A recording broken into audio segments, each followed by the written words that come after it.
Good morning, good afternoon, or good evening, wherever you're joining us around the world. Welcome to Web3 Warriors, episode 26, where we're going to be talking about NFT marketplaces with our amazing guest, Sarina from TreeTrunk. Welcome, Sarina. How are you doing? Thank you so much. I'm doing well. How are you doing? I'm doing pretty good. Thank you for joining us today. I'm looking forward to our conversation. So we've got Sarina Charugundla with TreeTrunk here to really talk about a really interesting NFT marketplace at TreeTrunk.io. It's really focused on helping artists and creatives in some pretty interesting and unique ways that we're going to get into. And on that point, here at Web3 Warriors, we like to talk about all things blockchain, NFTs, and really the whole new Web3 creator economy and what's possible here on the blockchain. We look at creators building digital assets in the metaverse, whether it's wearables or different types of 3D creations. We've talked to a lot of artists and people creating art and selling art and improving their lives in a meaningful way through the power of the blockchain and through this international community that is really growing around NFTs and Web3. So it's really cool to be able to have a conversation around NFT marketplaces today in this episode, and having Sarina here from TreeTrunk to kind of discuss some of the background stuff that I think a lot of people in the space, even collectors like myself and even artists, probably maybe don't think about too much, because in the end, a lot of us just want to have our immutable artwork. We want to have our NFTs. We want to mint our art and creations on the blockchain, and we don't necessarily think too much about the different avenues to do that. Obviously a lot of people are familiar with OpenSea.io, which is essentially like an aggregator, but also its own platform that does allow you to mint and do things like that. We have other platforms that we haven't talked about quite as much. On the Ethereum side, there's Rarible and Super Rare and Known Origin. So all of them have their own kind of quirks and I would say different kind of art and a different type of collector base that they appeal to.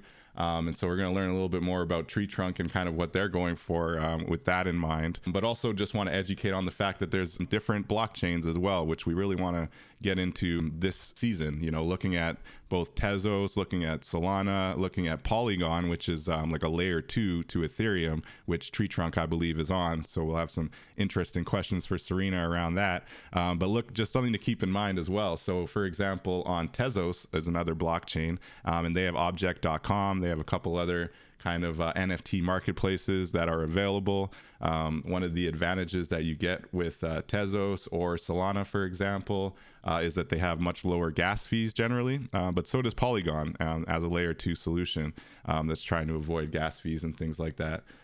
So just looking at all the different NFT marketplaces and the fact that they can exist on different blockchains is just something to keep in mind. The Ethereum ecosystem and the Ethereum blockchain, despite having some pretty high gas fees, is still by far kind of the biggest and most prolific kind of NFT ecosystem, right? And so there's a lot of collectors, there's a lot of people with a lot of Ethereum who want to buy art with their Ethereum, and I think that maybe when you look at Solana and even Tezos, there are those people, but it's just not quite as numerous or maybe lucrative for collectors and artists on those blockchains. But those who are in those spaces are definitely confident that it's going to get there. So with that in mind, just a kind of brief breakdown of what is an NFT marketplace, what is it?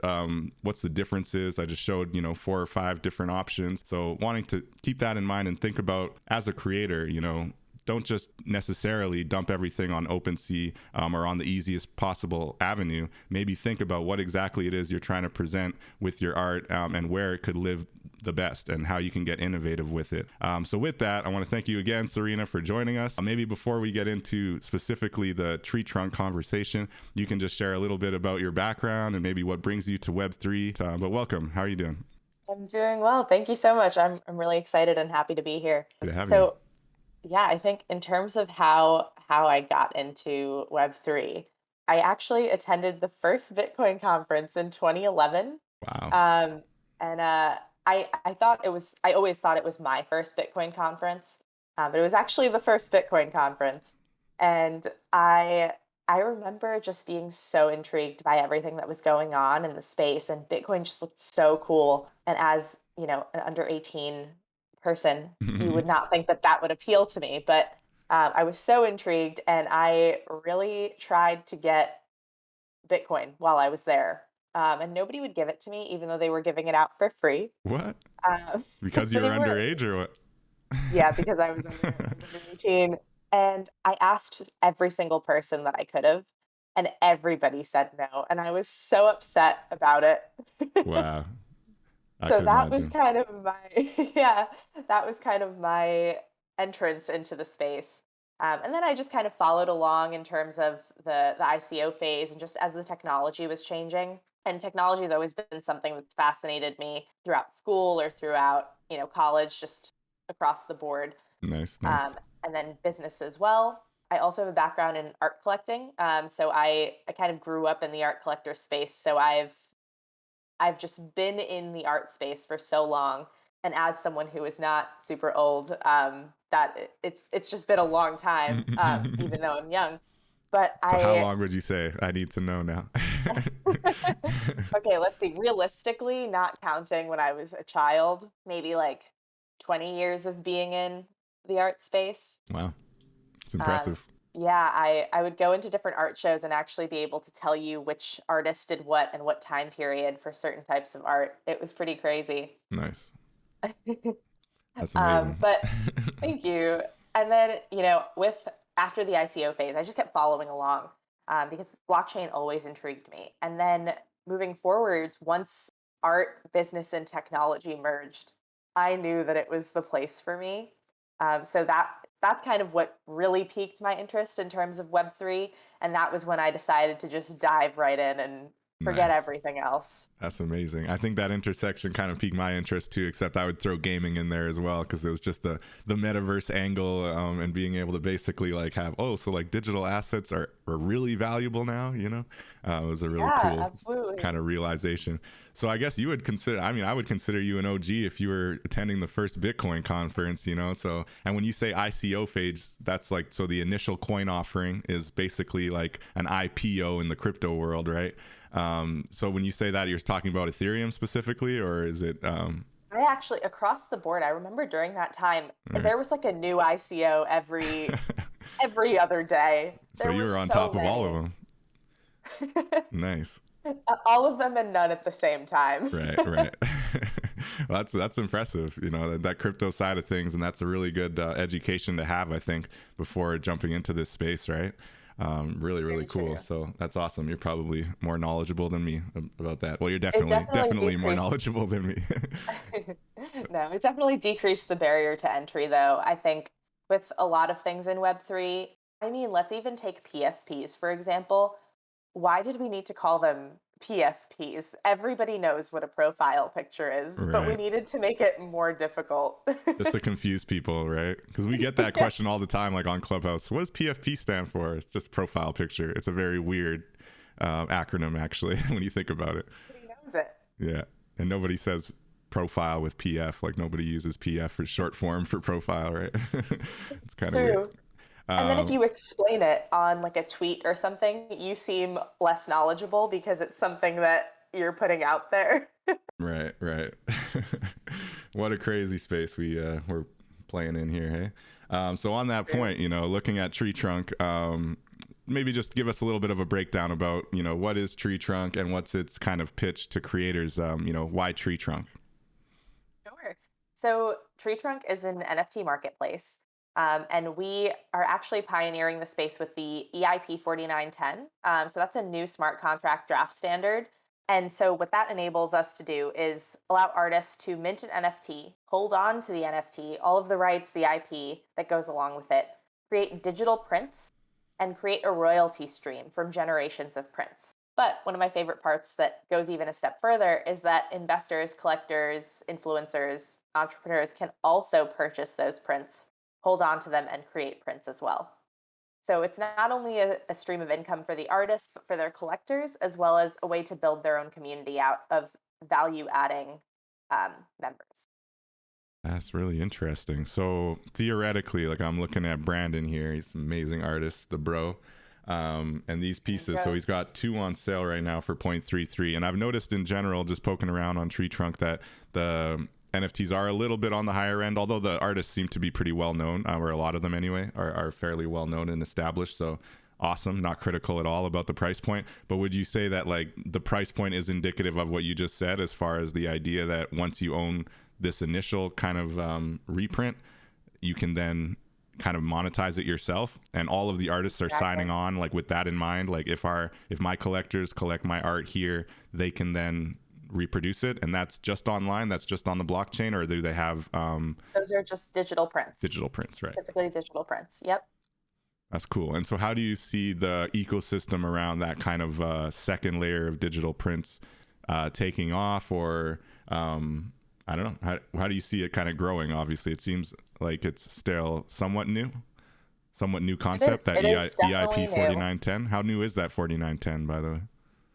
It's within the past year. And I think the thing that excites me the most about it is when I'm speaking to creators or artists, and I'm telling them about TreeTrunk and the EIP 4910, they just get excited because it's a way for artists to hold on to what is rightfully theirs and being able to actually create a stable stream of income from their art.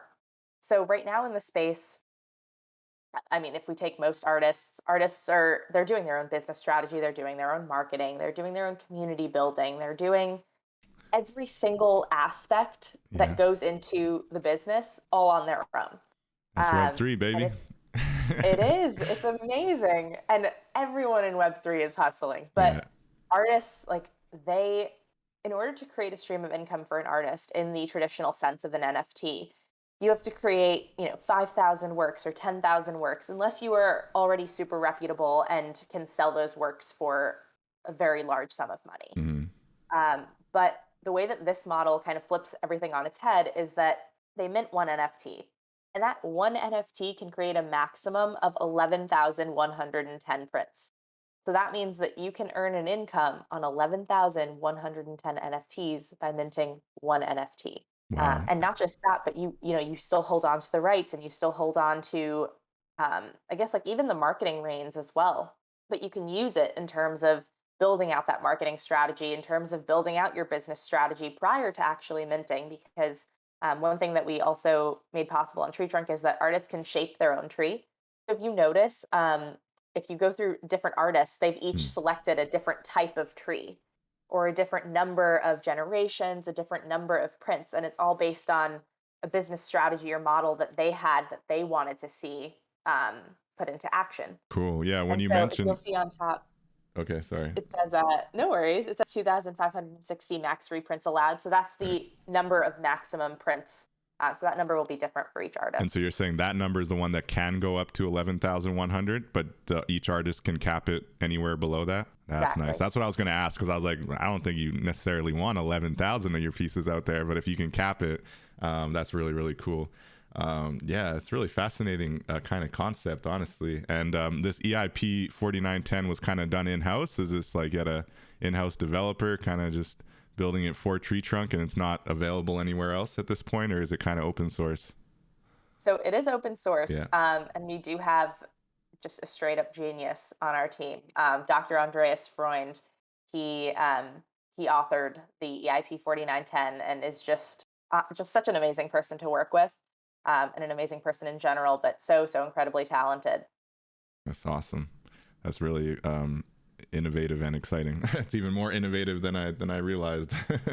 I mean, I think the biggest thing here is mainly education, because right now the model for NFTs is one of ones are the rarest, and then even among those one of ones, you have like different scarcity metrics and rarity metrics.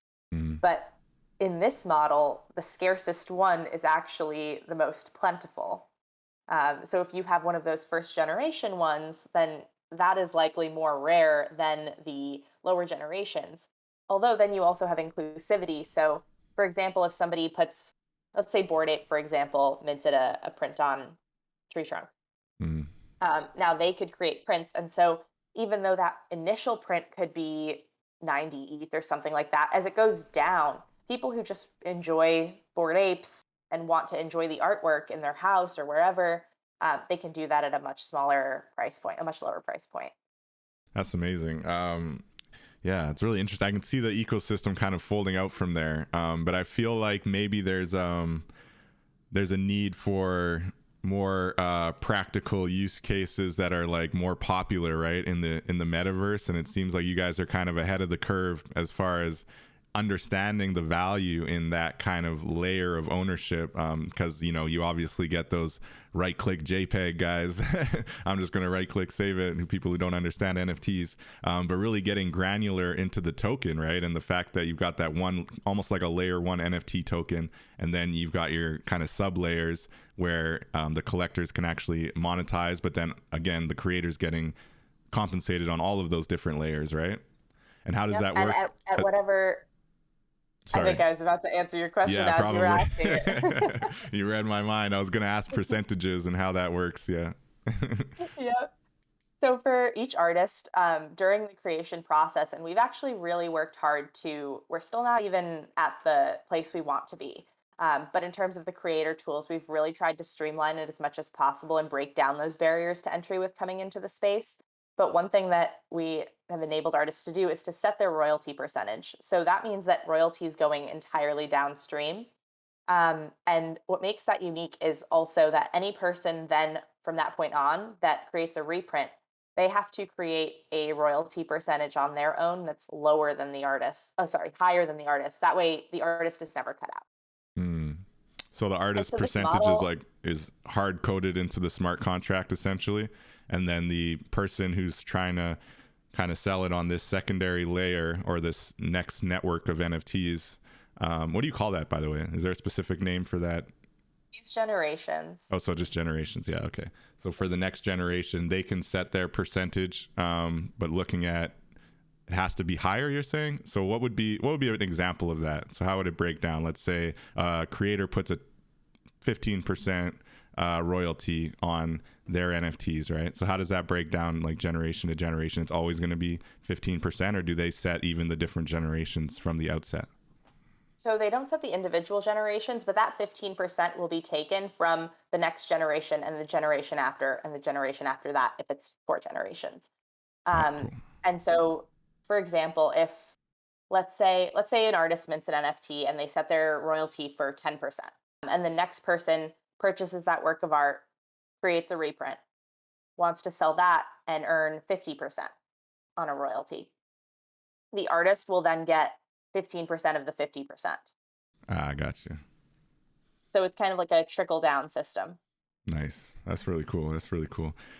So why Polygon? I noticed you guys are on the Polygon network, and how do you feel that works for you? And is this like definite long-term solution, or are you still like evaluating different layer 2 options? Just curious. I know there's Polygon. I've been hearing a lot of differing opinions. It seems like they've had some changes recently. So I've just throwing it out there. The potential criticism is that they're like on a trajectory towards actually raising their gas prices. I don't know how true this is. This is just kind of rumors out there. So whether they're going to be able to continuously offer that kind of low price point on their transactions, or if as their network grows, just like Ethereum, they end up not being quite as cheap. I don't know if you've heard about that, but yeah, thoughts on why you went with Polygon or your platform. So Polygon made it, and I'm not super technical, but Polygon made it possible to do a lot of this technology and to make it possible. So that was kind of the biggest reason there. But then even in terms of, yes, the gas prices being,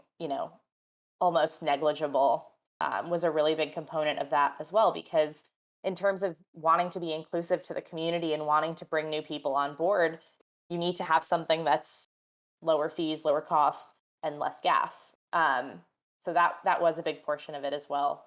But, the ultimate decision was based on the technology. No doubt. Very cool. Very cool. I'm seeing Soul Curry Ashita here. I have one of her pieces on Ethereum as well. It's amazing artwork. I really love it. Got some awesome artists on here. How has it been as far as recruiting artists? Like you said, generally once you explain the tech to them, they're very interested and just kind of wanting to be ahead of the curve and part of this new technology. I see you got Sabet, I saw Long Necky Ladies on here. Nyla. Yes. Amazing.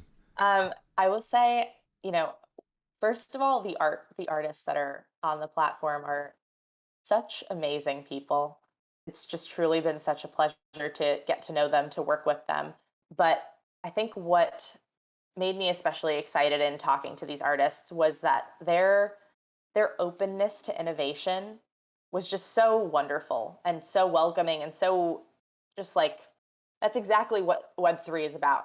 And I think we all felt kind of similarly there. So when we were talking about the platform initially and telling them about what the innovation was, the main ask was that we just ask that you're coming on to support innovation, and so whatever artwork you're contributing, it is going to support innovation. Nice. And the artists were very excited, and loved the concept of kind of like a new idea in the NFT space. And I actually more recently I was speaking to a gallery owner, an NFT gallery owner, or a couple, but one in particular. Um, and he was saying that it was so crazy that we're so new to the space, just the NFT marketplace space, and yet there's already a disruptor.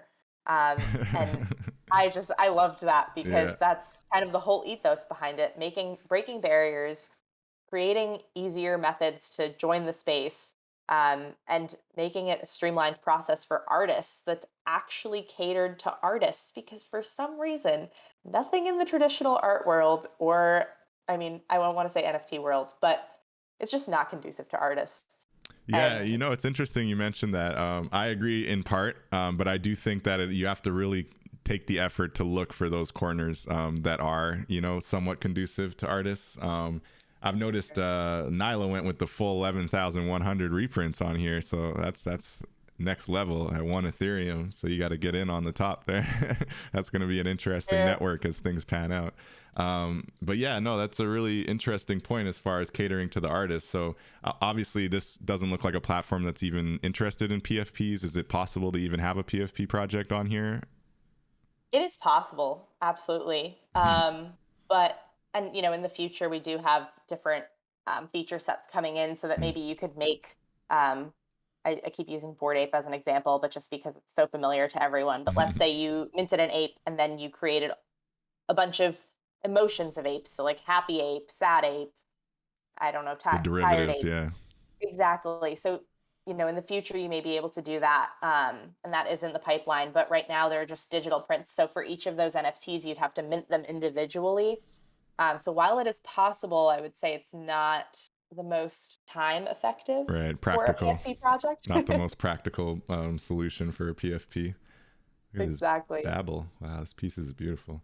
Yeah, no, that's something to think about. So when you look at other NFT marketplaces, like to your point, I want to stick on that idea that they're not really catering to artists per se, and that they're focused on kind of, maybe you could say, the economy more and the trading and the market, and not so much on emphasizing the art for art's sake. When you look at, maybe for example, Tezos, that's one I like to point to when I'm thinking about, just creating art kind of more so for art's sake and not necessarily as focused on, the big high numbers of sales. And honestly, I think artists on Tezos tend to undercut themselves. But in general, like, do you think that, looking at other blockchains or looking at even other NFT marketplaces, that's changing? Like, do you think that with the kind of PFP craze maybe slowly subsiding in some ways, although there are definitely still a lot of action on those, do you see artists becoming, more prioritized? So I think yes and no. Hmm. I think it's kind of given the PFP projects and their communities a bit of a run for their money. So now when new projects are coming out, they need to have more of a backing or more of a utility behind what they're actually providing, Right. and more of a roadmap, because people are learning to do their own research and people aren't just buying into every single hype that's coming up again. But I think there is now more of a space for non PFP artists in the community. And I think that's really great because, well, one, NFTs are not art. And so, having that out there, um, and kind of that being the change in narrative, I think is really healthy for the space. I also just want to say you brought up Tezos, and I think it's such a great platform because it breaks down so many of the barriers to entry coming in. Mhm. And I do agree with you in terms of artists undercutting themselves on there. But I think it's also because of kind of what people think of Tezos, and I think that contributes to it. But I there are a lot of really remarkable artists. Yeah, I find a lot of interesting art like week to week, and it's funny because it's like the art I don't feel as bad buying because I'm not like spending my food money on it. But yeah, Well, no, it's it's also a great way to expose yourself to all of these artists in yeah, Web3 exactly. And then because the a other lot of thing. them are new. Right. And a lot of them are brand new to NFTs as well. Like some of them are established artists who are just trying to find out, what is this NFT thing? And some of them are, yeah, just digital people who have been, or people who have been digital artists kind of just scribbling on their iPads and never put anything out into the world. And now they're just able to share it. But to your point about undercutting, I think it's also the fact that it's such a global platform and there is a pretty heavy, amount of people from Brazil. There's a lot of people from India where obviously that exchange rate is not as bad, right? So when one Tezos is $2 and they're selling it at, 4 Tezos and, maybe get 10 American dollars might go a longer way, where they're from. And it's just a kind of smaller, cheaper option too, right? You don't have to pay that gas fee up front. So Tezos is a nice kind of option for artists just trying to like figure out how NFTs work. And I think where they maybe are missing the boat a little bit is just the idea that they don't have much else besides the art going on Tezos. I know they've tried to do some DeFi, but I think having that kind of economic element and the trading element beyond NFTs helps any coin, right? It helps with Ethereum. That's why it's got such a massive market. And Solana is already trying to go crazy with a lot of DeFi stuff, right? Yep. Yeah. So do you have, I mean, obviously TreeTrunk being your innovative favorite, but do you have a favorite outside of that when looking at NFT marketplaces? And yeah. I honestly think it might be Tezos, just for the reasons of being able to explore different art. If I had hours in the day just free, I would just scroll through the art on there. Yeah. There are certainly some absolutely stunning artworks that have not been discovered yet there. Most definitely. That's my Twitter timeline. That's why sometimes late night it becomes a problem. Just scrolling through, looking at all this amazing art and really seeing how, creators are just building and putting out like really fascinating stuff in the space.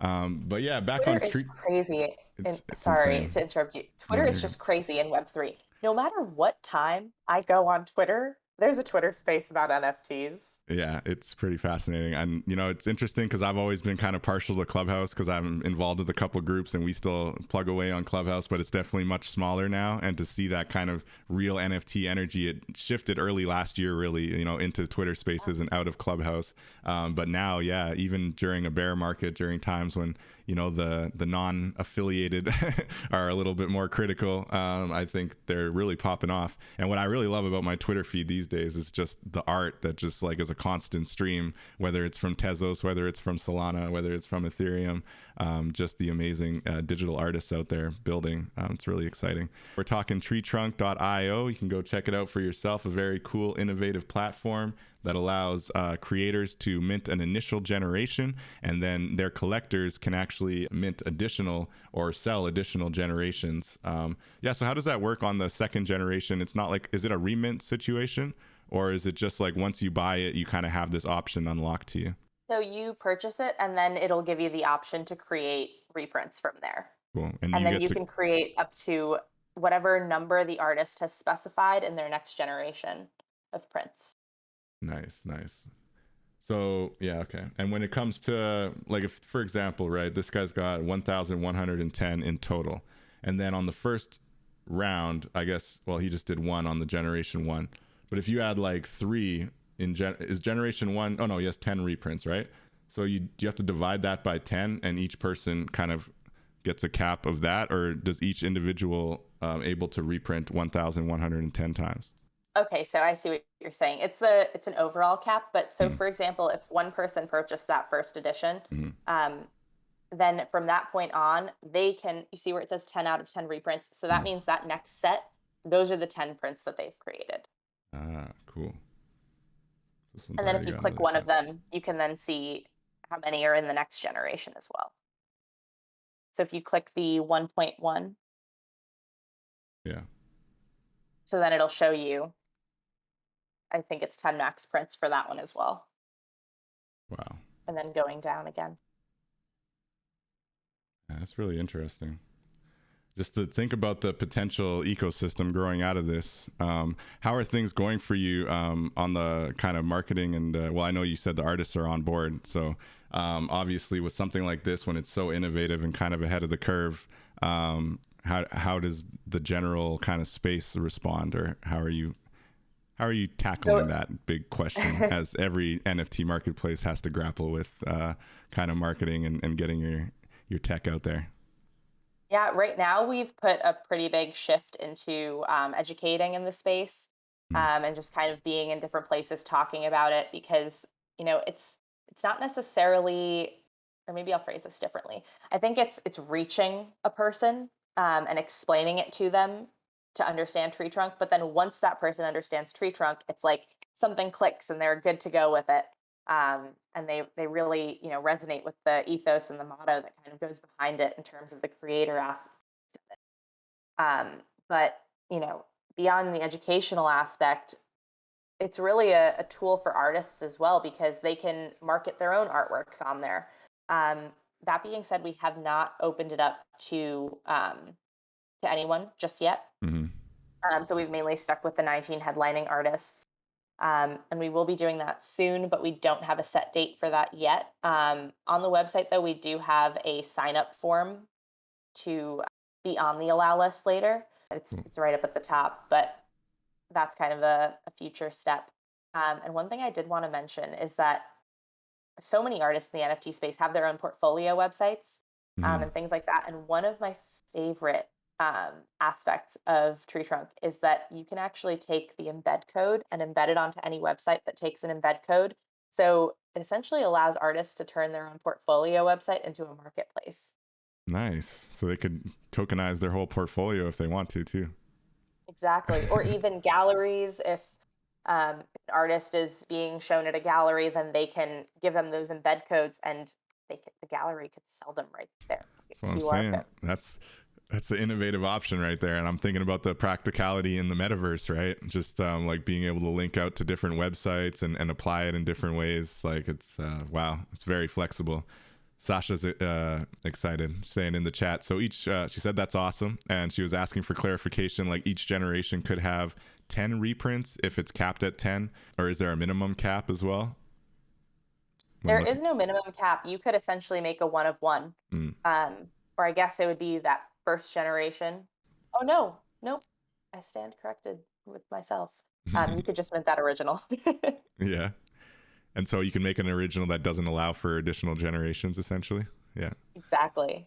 Cool, cool. But generally, it'll be capped at whatever you decide it's capped at. So that's really exciting. I also was just curious, Sarina, when considering it is a bear market and considering, there's a lot of misinformation out there, but it's clear, with an innovative project like what you're working on or your team is working on here at TreeTrunk, how do you tackle some of the, fear, uncertainty, and doubt that's out there, whether it's about blockchain, whether it's about NFTs, what do you say to some of the naysayers out there? Well, I will say, I think once FUD started in the space, it just has snowballed. But we can't really listen to that. I think you build in the bear, and one thing that has really stuck with me is that artists are not going to stop creating. So kind of all on sale right now. That's the truth, especially for those Yeah, of us who were around last year when Ethereum was at 6,000 and Tezos was $10 and everything was quite a bit pricier, so you do have the fire true. sale right now.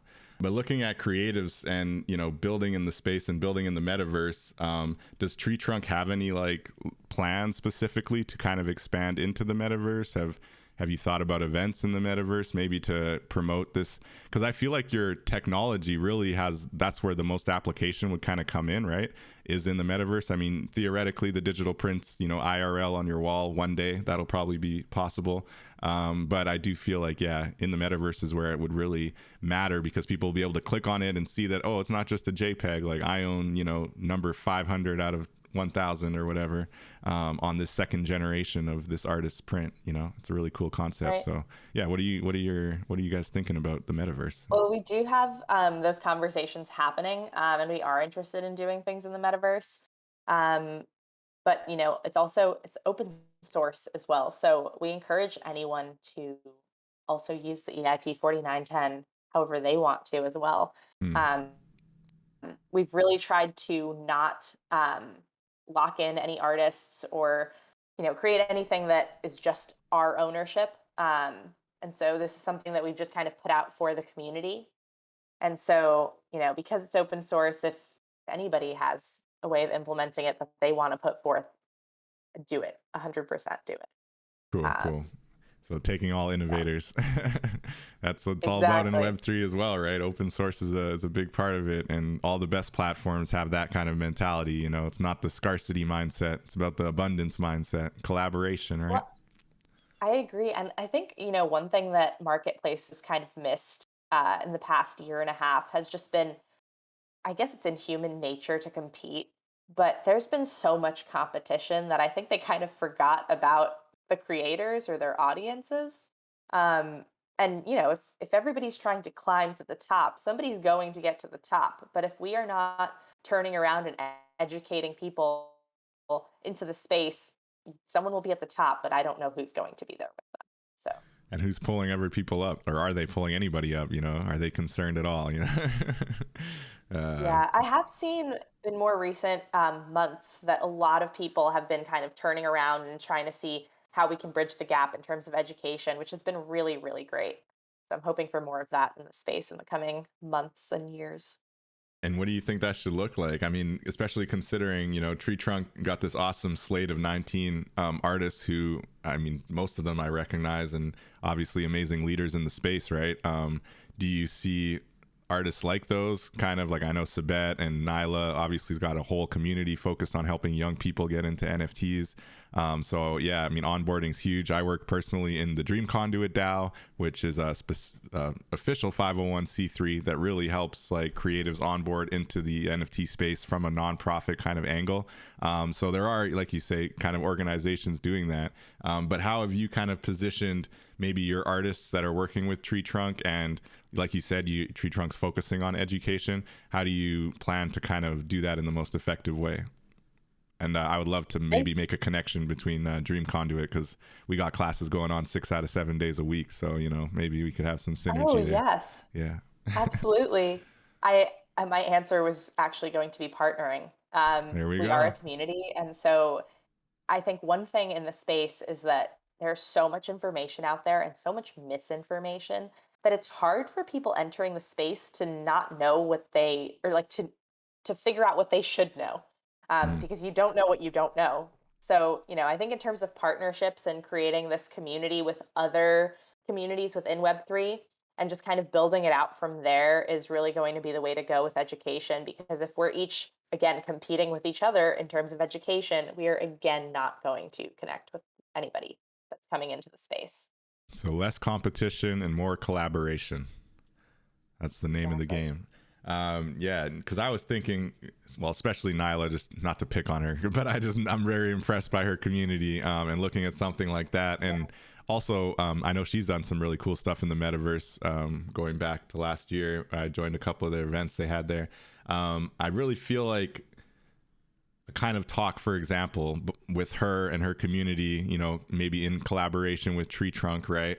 Kind of talking about those generational benefits, and how the art breaks down, but also just showing it, in the metaverse could be really effective, especially with that younger group. But also seniors, I've found, are responding really, really well to the concept of immutability, for one, and also the kind of digital escape that the metaverse offers. Any thoughts around that? Wow. I hadn't considered that. You So gotta I'm think just target going to be audiences, honest. I'm just Absolutely. handing out some advice for TreeTrunk. I like what you guys are I doing. love It's awesome. that. Very cool, very cool. And yeah, amazing lineup of artists. I think I know there is some criticism sometimes of new NFT marketplaces that come out and can't just open the gates right away.